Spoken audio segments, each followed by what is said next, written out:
విద్యా వ్యవస్థలో నిర్మాణాత్మక మార్పులు తెచ్చేందుకు కృషి చేస్తున్నామన్నారు కేంద్ర మంత్రి కిషన్ రెడ్డి. ప్రభుత్వ పాఠశాలల్లో మౌలిక వసతులు మరింత మెరుగుపరచాల్సిన అవసరం ఉందని తెలిపారు. సికింద్రాబాద్ పరిధిలోని బస్తీల్లో ప్రభుత్వ పాఠశాలలకు ఫర్నిచర్, టాయిలెట్స్ క్లీనింగ్ మెషిన్లను పంపిణీ చేశారు కిషన్ రెడ్డి. ప్రభుత్వ పాఠశాలలకు బడ్జెట్ పెంపు అంశంపై పెద్దలతో చర్చిస్తానని చెప్పారు కేంద్ర మంత్రి.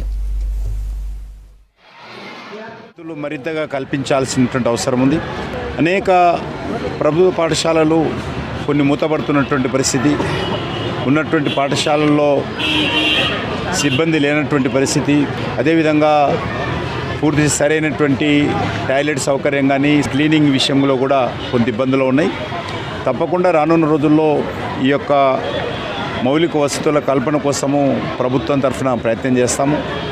అంతేకాకుండా ఈరోజు దేశంలో వచ్చినటువంటి నూతన విద్యా విధానం అయితే న్యూ ఎడ్యుకేషన్ పాలసీ ఏదైతే వచ్చిందో అది తెలంగాణ రాష్ట్రంలో కూడా అమలు చేయాలి.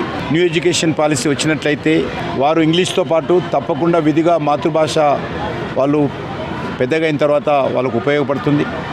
దాంతోపాటు మాతృభాషలోనే రానున్న రోజుల్లో మెడిసిన్ కానీ, ఇంజనీరింగ్ కానీ, ఇతర వృత్తిపరమైనటువంటి కోర్సులను కూడా మాతృభాషలో ప్రవేశపెడుతున్నాం. ఇప్పటికే హిందీలో ఆ రకంగా మెడిసిన్, అదేవిధంగా ఇంజనీరింగ్ హిందీ భాషలో ప్రవేశపెట్టడం జరిగింది. రానున్న రోజుల్లో తెలుగులో కూడా మరి ఈ యొక్క ఇంజనీరింగ్ కావచ్చు, మెడిసిన్ కావచ్చు ప్రవేశపెట్టాలి. న్యాయస్థానాలలో కూడా తెలుగులోనే లాయర్లు వాదించాలి. న్యాయమూర్తులు తీర్పులు కూడా తెలుగులో ఇవ్వాల్సినటువంటి అవసరం ఉందని చెప్పి ఈ సందర్భంగా భావిస్తూ ఉన్నాను. తప్పకుండా న్యూ ఎడ్యుకేషన్ పాలసీ ఈ రకంగా మాతృభాషకు ప్రోత్సాహం కల్పిస్తుంది.